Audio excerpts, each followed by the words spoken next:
Nah, kalau gue lihat penampilan dari Madura United di AFC ini sangatlah berbeda dengan di Liga 1, Bill. Entah kenapa ya, mungkin terkait regulasi atau peraturan yang seperti itu, atau mungkin racikan Alfredo Vera di Liga 1 supaya tidak sama dengan di AFC. Menurut Bang Raden kira-kira mampu gak nih Madura bisa menang, meraih poin penuh menghadapi Persija atau minimal seri menghadapi Persija?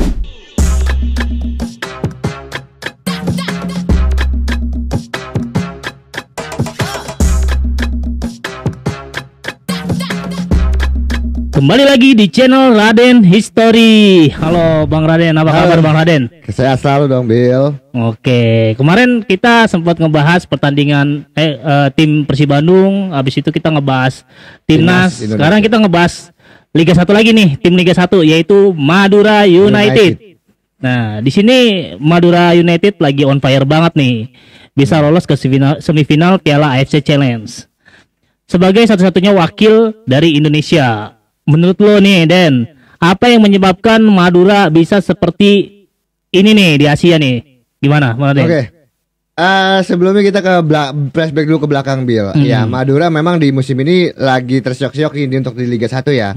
Tapi menurut gue di AFC Challenge berbeda. Kenapa berbedanya, Bill? Karena ada sesuai regulasi. Kalau di Liga 1, perbedaannya dia harus mewajibkan pemain U23 bermain minimal satu babak. Sedangkan kalau di AFC Challenge dia tidak ada dimewajibkan untuk pemain U23. Jadi bisa semua pemain-pemain seniornya diturunkan. Nah, kalau gue lihat penampilan dari Madura United di AFC ini sangatlah berbeda dengan di Liga 1, Bill.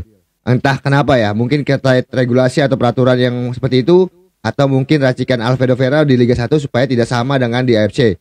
Tapi yang jelas Madura memang kalau dari top performance, dari kita ngomongin di awal dulu deh, penyisian grup. Saat di penyisian grup dia berhadapan dengan wakil dari Mongolia, terus dari Kamboja. Cuman diisi 3 poin, 3 tim ya maksudnya. Dengan satu grup ini cuman 3 tim. Ada Falcon dari Mongolia dan Safirineng dari Kamboja. Dan di grup tersebut, Bill, Madura tidak ada namanya sekalipun kalah. Oke. Itu tapi waktu di tangan dari pelatih sebelumnya nih, bukan yang sekarang, yang Alfredo Vera, yaitu Mesenes. Nah, gua rasa dengan perubahan permainan dari Alfredo Vera dengan Mesenes ini waktu saat di fase 8 besar mungkin nggak bisa dibaca oleh Tainan, wakil dari Taiwan, yang membuat gua rasa memang waktu bermain 0-0 di partai kandang di Tainan dan bermain di Gelora Joko Samudro dengan 3-0, memang kelihatan banget, Bill, Madura lebih mendominasi 2 laga itu. Madura lebih mendominasi? Iya, jadi permainannya memang lebih fighting spiritnya ada gitu di Asia. Mungkin karena melihat dengan di Liga 1 juga lagi tersulit-sulit. Ya mungkin dia harus bisa membangkitkan motivasinya ya berada di Asia ini gitu kan. Itu sih menurut gue yang menjadi faktor utama kunci. Ya pertama adalah regulasi yang berbeda dari AFC dengan Liga 1. Terus ya pola taktikal Alfredo Vera dengan Mesenes yang berbeda di Asia. Oke, jadi karena Madura ngerasa di Liga dia rada sulit, akhirnya dia memanfaatkan dari AFC ini. Iya. Oke, kita lanjut nih. Apakah bisa Madura United keluar dari zona di AFC Challenge? Sebenarnya zona degradasi Liga 1 nih. Apa di AFC Challenge? Kalau AFC Challenge dia sudah berada di semifinal, Bill. Oke. Ya kan, kalau di semifinal dia akan menghadapi ketemu lagi yang waktu di fase grup, yaitu Safirineng wakil Kamboja. Dan Madura pernah menang lawan Safirineng di waktu bermain di Mongolia. Jadi gua harapannya besar banget nih kalau Madura untuk masuk ke final AFC Challenge. Nanti akan bertemu dengan wakil dari Kuwait, wakil dari Turkmenistan, yang akan kesempatan banget buat wakil Indonesia bisa ke final dan menambah poin di peringkat FIFA Liga kita, Bill. Oke, akhirnya Madura keluar nih ya dari zona degradasi setelah 26 pekan di Liga 1. Nampaknya mulai mengalami kebangkitan nih Madura nih. Ya, dengan pertandingan kemarin lawan Semarang, dan itu membuat dia kebangkitan, Bill. Karena saat itu dia keluar dari zona degradasi di Liga 1 nih. Dengan dia menang 2-1 lawan Semarang. Padahal itu pertandingan Madura United terkena kartu merah dari menit ke-66. Tapi di masa injury time Madura memanfaatkan peluang dengan counter attack cepat. Akhirnya Andi Irfan mencetak gol yang 2-1 membuat perbedaan. Iya, gua rasa dengan kemenangan waktu dia berada di Asia membuat juga dampaknya positif untuk di Liga, Bill. Jadi secara otomatis ketika dia menang di AFC, aura semangatnya kelihatan dan mulai bangkit di dalam pertandingan lawan Semarang. Karena saat lawan Semarang, Madura United itu bermain dengan 10 pemain. Kalau sepak bola dengan 10 pemain itu belum tentu Bil, susah untuk meraih kemenangan kan. Tapi dia bisa keluar dari fase itu. Dan gua rasa Madura saat ini, kalau kemarin gue memprediksi bahwa dia akan berada di zona degradasi dan akhirnya turun ke Liga 2, ya gue rasa dengan sekarang, penampilan sekarang masih bisa diperhitungkan. Walaupun nanti akan berhadapan dengan Persija Jakarta di partai tunda. Bukan lawan yang mudah itu. Ya lawan kan? Persija ya. Lawan Persija itu. Oke. Berarti Madura bisa memanfaatkan momen nih. Peluang walaupun pemainnya sudah terkena kartu merah. Iya. Beda sama yang kemarin malah nambah kartu merah. Kalau kemarin baru nambah kalau Persija ya. Iya. Terus nih, kira-kira apakah ada peluang Madura bertahan di Liga 1 musim ini nih? Seperti tadi gue omongin Bill, Madura nih, kalau kita berbicara statistik ya dari Alfredo Vera saat menangani tim dari Madura ini menggantikan Paulo Mecenes, dalam 9 partai 4 kemenangan, 4 kali imbang, baru 1 kali kalah.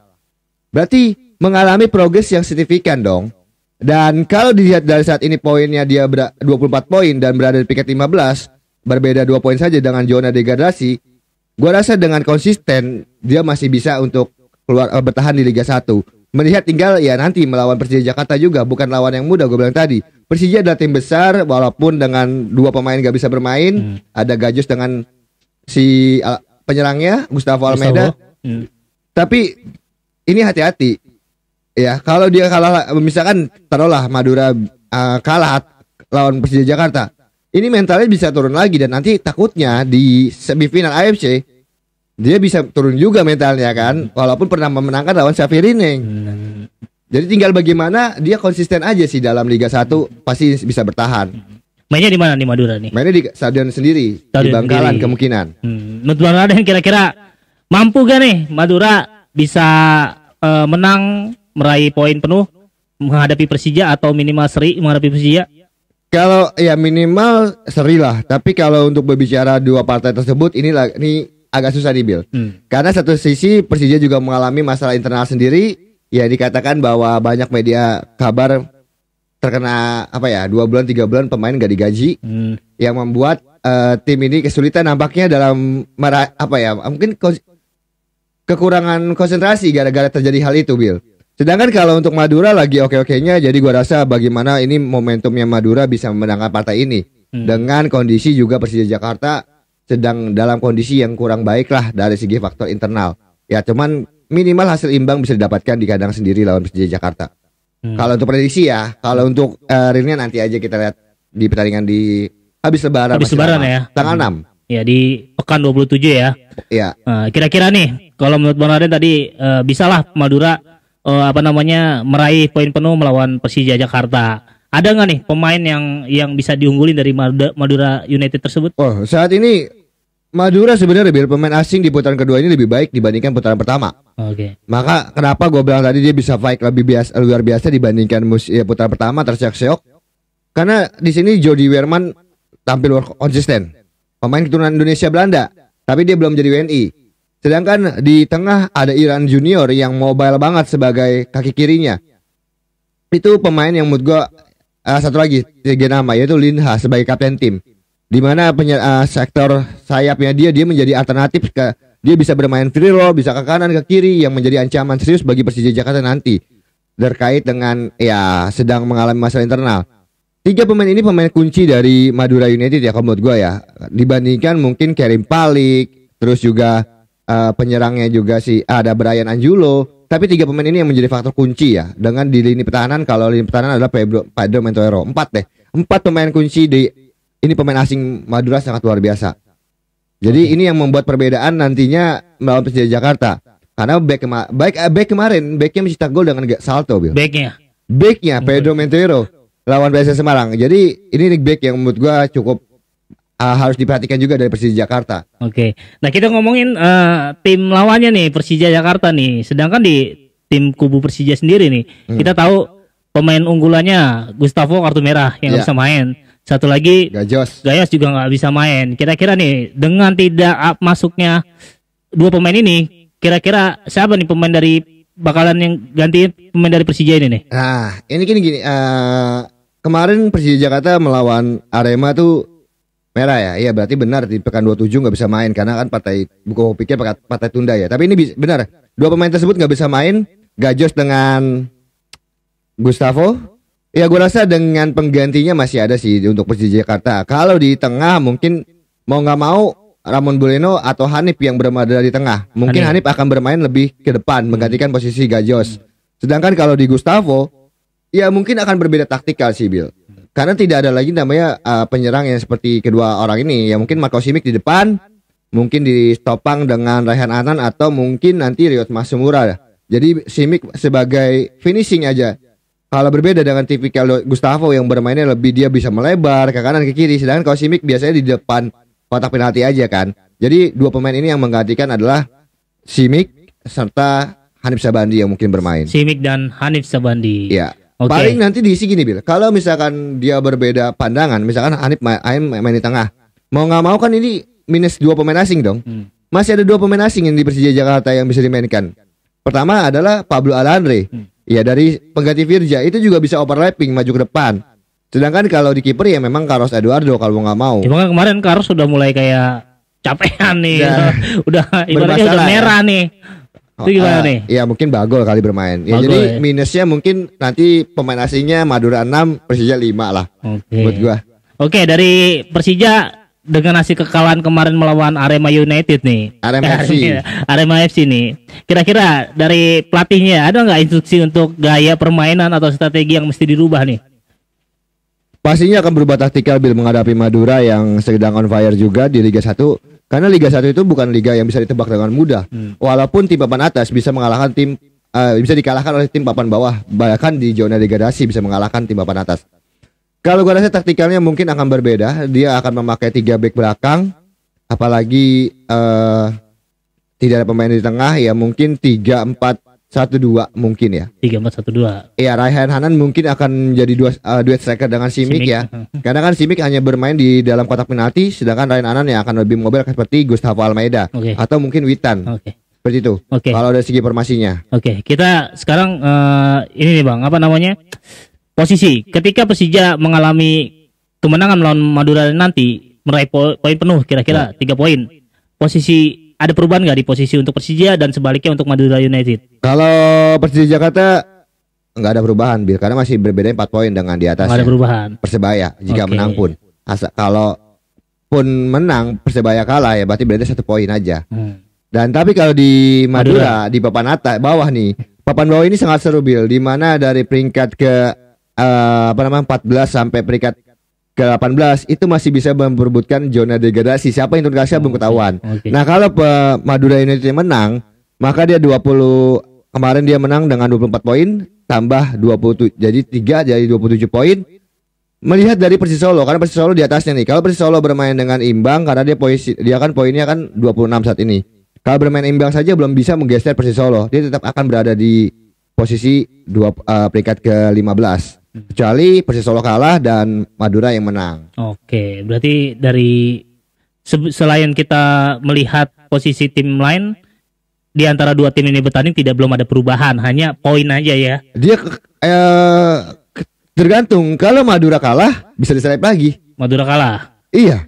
Dengan Semarang nih, karena kan poinnya dia berdekatan, biar cuma berbeda 21 poin. Jadi kalau Semarang juga menang. Iya, kalau Semarang bisa menang.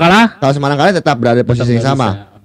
Cuman di bawahnya lagi masih ada yang bisa mengejar karena 24 poin. Sedangkan Semen Padang dengan PS Sleman ini 22 dengan 20 ya. Jadi yang kemungkinan mengejar tuh Semen Padang sama PS Semarang untuk Madura United. Karena bisa melangkai kalau sampai Madura kalah. Tapi gua rasa ya mungkin dari segi prediksi gua di sini gua memprediksi minimal Madura bermain di stadion sendiri akan bermain imbang ya. Dan Madura pasti ngotot mainnya. Karena lagi on fire. Dia nggak mau sampai degradasi. Karena gini Bil, ketika dia masuk final ya, kita mendoakan pasti yang terbaik dari wakil Indonesia. Masuk final di Piala AFC Challenge, itu pendapatannya lebih tinggi dibandingkan di Liga 1. Lu mau tahu berapa? Juara 29 miliar. 29 miliar. Sedangkan juara Liga 1 paling cuma 5 sampai 6 M.